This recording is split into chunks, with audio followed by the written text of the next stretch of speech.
ನಾನು ಎಪಿಕೆಎಸ್ ಆರ್ಗಾನಿಕ್ಸ್ ಉತ್ಪನ್ನಗಳನ್ನು ಬಳಸಲು ಪ್ರಾರಂಭಿಸಿದಾಗ ನನ್ನ ಟೊಮೆಟೊ ಸಸ್ಯಗಳು ಈಗಾಗಲೇ ಬೆಳವಣಿಗೆಯ ಚಕ್ರದ ಅರ್ಧದಾರಿಯಲ್ಲೇ ಇದ್ದವು.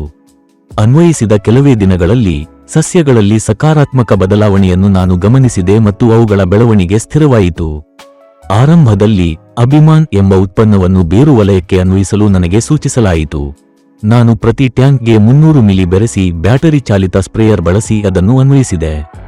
ತರುವಾಯ ನಾನು ಬೇರು ಸಿಂಪರಣೆ ಮತ್ತು ಸಿಂಪರಣೆ ಎರಡಕ್ಕೂ ಆರ್ಬಿಕ್ಸ್ ಅನ್ನು ಬಳಸಿದೆ ಮತ್ತು ನಂತರ FL77 ಅನ್ನು ಎಲೆಗಳ ಸಿಂಪಡಣೆಯಾಗಿ ಬಳಸಿದೆ.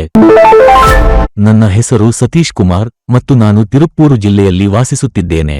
ನಮ್ಮ ಪ್ರದೇಶದಲ್ಲಿ ನಾವು ಪ್ರಾಥಮಿಕವಾಗಿ ಮೆಕ್ಕೆಜೋಳ, ಟೊಮೆಟೊ, ಮೆಣಸಿನಕಾಯಿಗಳು, ಕೊತ್ತಂಬರಿ ಮತ್ತು ಬದನೆಕಾಯಿಯಂತಹ ತರಕಾರಿ ಬೆಳೆಗಳನ್ನು ಬೆಳೆಸುತ್ತೇವೆ. ದೀರ್ಘಕಾಲದವರೆಗೆ ನಾವು ನಮ್ಮ ಕೃಷಿಗಾಗಿ ರಾಸಾಯನಿಕ ಗೊಬ್ಬರಗಳನ್ನು ಅವಲಂಬಿಸಿದ್ದೇವೆ. ಆದಾಗ್ಯೂ ನಾವು ಆಗಾಗ್ಗೆ ಸಮಸ್ಯೆಗಳನ್ನು ಎದುರಿಸುತ್ತಿದ್ದೆವು, ವಿಶೇಷವಾಗಿ ಬೇಸಿಗೆಯಲ್ಲಿ. ಉದಾಹರಣೆಗೆ ಕುಂಠಿತಗೊಂಡ ಸಸ್ಯ ಬೆಳವಣಿಗೆ, ಕೀಟ ಮತ್ತು ರೋಗಗಳ ದಾಳಿ ಮತ್ತು ಎಲೆ ಸುರುಳಿ.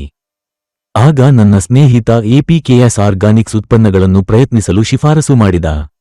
ಅವರು ತಮ್ಮ ಮೆಣಸಿನಕಾಯಿ ಬೆಳೆಯಲ್ಲಿ ಅವುಗಳನ್ನು ಬಳಸಿದ ಅನುಭವವನ್ನು ಹಂಚಿಕೊಂಡರು. ಅವರ ಅನುಭವದ ಬಗ್ಗೆ ಕೇಳಿದ ನಂತರವೇ ನಾನು ಅವುಗಳನ್ನು ನನ್ನ ಟೊಮೆಟೊ ಬೆಳೆಯಲ್ಲಿ ಪ್ರಯತ್ನಿಸಲು ನಿರ್ಧರಿಸಿದೆ. ನಿಜ ಹೇಳಬೇಕೆಂದರೆ ನನಗೆ ಮೊದಲಿಗೆ ಅವುಗಳ ಮೇಲೆ ಹೆಚ್ಚು ನಂಬಿಕೆ ಇರಲಿಲ್ಲ.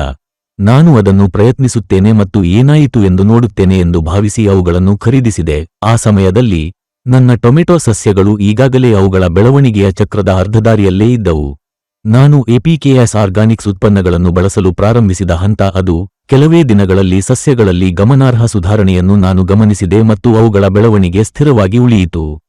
ಇದರಿಂದ ಉತ್ತೇಜಿತನಾಗಿ ನಾನು ಈಗ ಮತ್ತೊಂದು ಎಕರೆ ಭೂಮಿಯಲ್ಲಿ ಟೊಮೆಟೊ ಬೆಳೆಸಿದ್ದೇನೆ ಮತ್ತು ಅಲ್ಲಿಯೂ ಈ ಉತ್ಪನ್ನಗಳನ್ನು ಬಳಸುವುದನ್ನು ಮುಂದುವರಿಸುತ್ತೇನೆ. ನಾವು ಒಟ್ಟು 9 ಎಕರೆ ಕೃಷಿ ಭೂಮಿಯನ್ನು ಹೊಂದಿದ್ದೇವೆ. ಅಲ್ಲಿ ನಾವು ಪ್ರಾಥಮಿಕವಾಗಿ ತರಕಾರಿ ಬೆಳೆಗಳನ್ನು ಬೆಳೆಸುತ್ತೇವೆ. ನಾನು ಈ ಹಿಂದೆ ಎಪಿಕೆಎಸ್ ಆರ್ಗಾನಿಕ್ಸ್ ಅನ್ನು ಸಂಪರ್ಕಿಸಿದಾಗ ಮೊದಲು ಅಭಿಮಾನ್ ಎಂಬ ಉತ್ಪನ್ನವನ್ನು ಮೂಲ ವಲಯಕ್ಕೆ ಅನ್ವಯಿಸಲು ಅವರು ನನಗೆ ಸಲಹೆ ನೀಡಿದರು. ಪ್ರತಿ ಟ್ಯಾಂಕ್ಗೆ 300 ಮಿಲಿ ಮಿಶ್ರಣ ಮಾಡಿ ಬ್ಯಾಟರಿ ಚಾಲಿತ ಸ್ಪ್ರೇಯರ್ ಬಳಸಿ ಸಸ್ಯಗಳ ಬುಡಕ್ಕೆ ಅನ್ವಯಿಸಲು ಅವರು ನನಗೆ ಸೂಚಿಸಿದರು.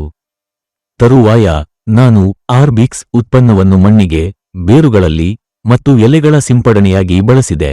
ನಂತರ ನಾನು FL77 ಉತ್ಪನ್ನವನ್ನು ಹೂ ಮತ್ತು ಎಲೆಗಳಿಗೆ ಸಿಂಪಡಣೆಯಾಗಿ ಬಳಸಿದೆ.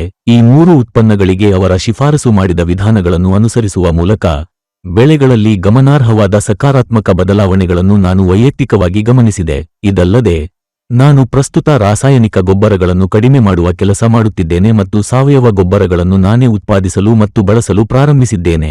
ಸಾಧ್ಯವಾದಾಗಲೆಲ್ಲ ಸಂಪೂರ್ಣವಾಗಿ ಸಾವಯವ ಕೃಷಿಗೆ ಪರಿವರ್ತನೆಗೊಳ್ಳುವುದು ನನ್ನ ಗುರಿಯಾಗಿದೆ. ನಾನು ಈ ಉದ್ದೇಶಕ್ಕಾಗಿ ಮತ್ತೊಂದು ಕ್ಷೇತ್ರವನ್ನು ಸಿದ್ಧಪಡಿಸುತ್ತಿದ್ದೇನೆ ಮತ್ತು ಇಂದಿನಿಂದ ಸಂಪೂರ್ಣವಾಗಿ ಸಾವಯವ ವಿಧಾನಗಳನ್ನು ಬಳಸಿಕೊಂಡು ಅದನ್ನು ಬೆಳೆಸಲು ಯೋಜಿಸುತ್ತಿದ್ದೇನೆ.